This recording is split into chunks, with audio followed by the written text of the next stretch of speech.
আজকে যে ঠাকুর বানানো দেখতে গিয়ে আমাকে নাচ দেখতে হবে সেটা আমি কোনোদিনই ভাবতে পারিনি।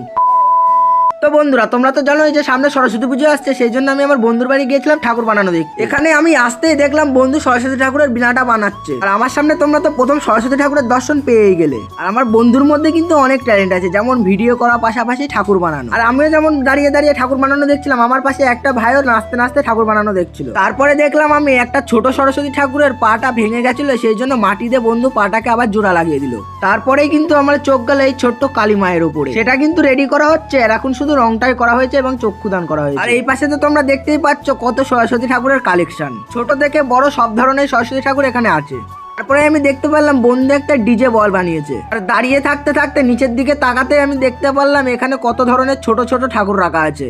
ঠাকুরগুলো তো দেখতে হেভি কিউট লাগছিল। এই ঠাকুরগুলো কিন্তু সবই বিক্রি করার জন্য বন্ধু বানাচ্ছিল। তো ঠাকুর দেখে তো আমার দারুণ মজা লাগলো। আমি ততক্ষণ বাড়ি যেতে থাকি, তোমরা আমার চ্যানেলটিকে কিন্তু তাড়াতাড়ি সাবস্ক্রাইব করো।